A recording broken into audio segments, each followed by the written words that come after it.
Ah, brilliant. Global Konnekt, episode 5. So we've got the hard drive. Some of you know we started this quite a few months ago at my studio, where I started the track, Let It Rain. From there, for episode 2, it went to Copenhagen to Soren Andersen, to his studio, and he put all the guitars on it. And then it went to America for episode 3, and Laura Clapp did some great lead vocals and acoustic guitar in her studio. And then it went to Canada for episode 4, and Tom Lang did some fantastic backing vocal and harmony stuff generated from the TC-Helicon family of products. And now it's back with me, and I'm going to be mixing with the PowerCore X8 today, which is basically a 1-unit Firewire rack. So we're going to look at some of those plugins that I really love and the ones I can't live without, and how they've enabled me to create the mix that we're going to show you now. I just wanted to quickly draw your attention to the audio interface that we'll be using. It's actually TC's new Impact Twin, which is a great compact Firewire audio interface which they've just brought out. So we've loaded up all the tracks. So I've now got them all in a Logic session here in the studio, and I've had a chance just to have a little play around with stuff and get some of the stuff basically sorted out. Now the first plugin I want to look at is the Dynamic EQ. It's essentially a linear phase EQ, and you can have 4 bands working at once if you want. In this case I'm just using 1. Now what's really clever about this plugin is that it allows you to selectively choose frequency ranges and either boost them dynamically or cut them dynamically. A bit sort of like EQ compression together. So here's the vocal with the Dynamic EQ bypassed. Oh, here comes the water, let it rain. Now there's a frequency in there that I really kind of find a little bit harsh. So let's first of all choose a band. In this case I'm going to use this band here, which I've already got set up. Now in this case what I would do is I would find the frequency, so I would boost it by a maximum amount, and I would put the Q to very narrow so I could just specifically hone in on that frequency, and then I would sweep the frequency range till I found it, till it really hurt my ears. So let's have a little listen. So this is the vocal playing. Oh, here comes the water, let it rain. Oh, now you can hear that horrible whistling. Let it rain. Okay, now what I could do is I could duck that out like this. I don't actually want that frequency taken out all the time. I just want it on those bits where the voice really hits into it. So what we've got is we've basically got a way of setting up a threshold and a sort of a ducking system within the plugin. So I put it into dynamic mode, which I do with this knob down the bottom here. Full dynamic as opposed to static as it was before. We've got an 18 dB cut, the full maximum cut. And now if I gently move the threshold down, you'll hear that we're actually starting to pick up that frequency where we really need to. So here we go.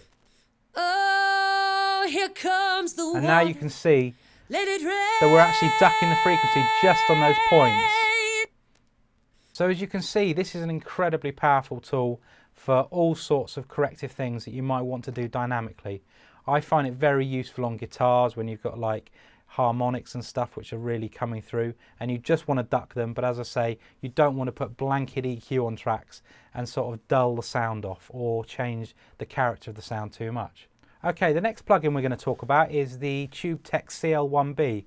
Now this is obviously, as the name says, based on a classic piece of hardware that's been used in professional studios the world over for years. So first of all we're going to look at it on the drum bus. So let's hear the drums without it.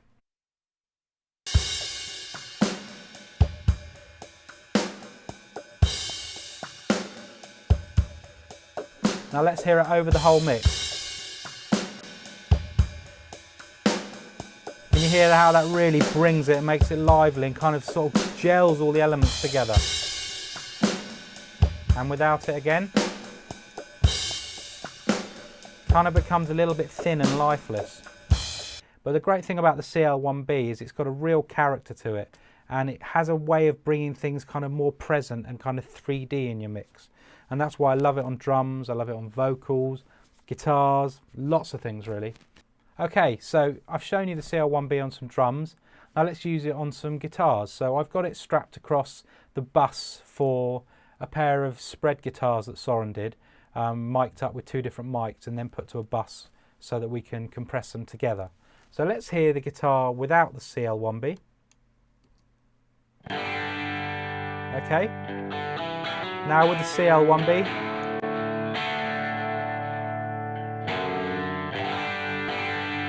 As you can hear, it's really creating that body to the sound. It's very easy to work with, obviously. If you're familiar with compression, then you'll find yourself right at home with this plugin.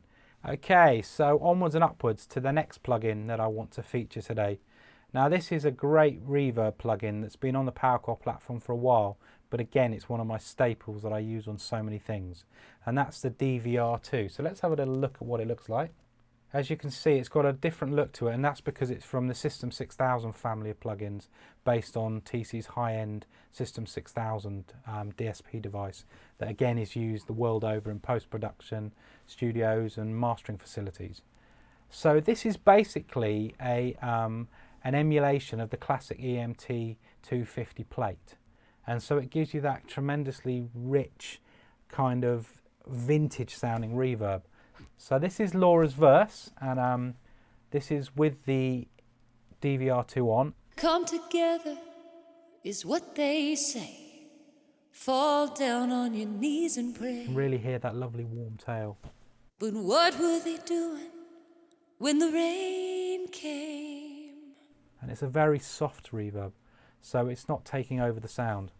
Let's hear now how that reverb makes it sit in the track, and you'll really hear that the reverb helps to kind of gel the vocal into the track without becoming dominating. Come together is what they say. Fall down on your knees and pray. But what were they doing when the rain came?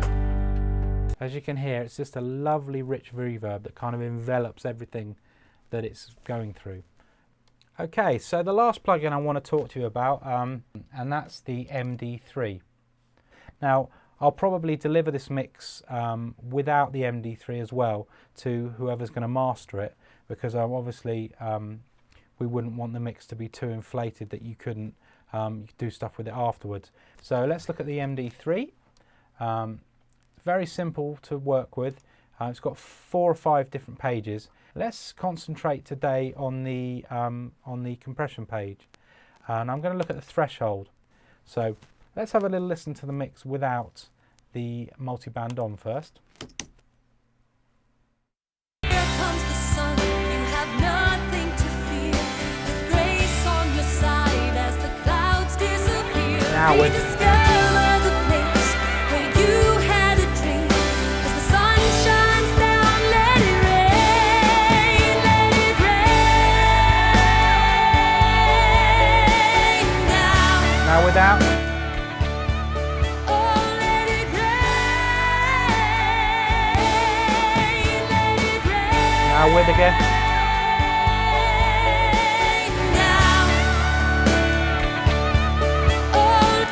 Now as you can tell, it's a massive difference in volume, but there's a real difference to the kind of overall warmth and punch of the track. And also my advice is always to start gently and not kind of hammer everything. And certainly if you're going to take stuff for mastering, you don't want to do that, because obviously there's nothing they can do to put that dynamic back in the music really. Okay, so all that's left for me to do now is hand over the drive. And I believe there's going to be one more session which is going to look into the mystical art of mastering and how you can achieve that with some of TC's great tools. So all that's left for me to do now is say goodbye, and hopefully you've enjoyed my part in the whole Global Konnekt project.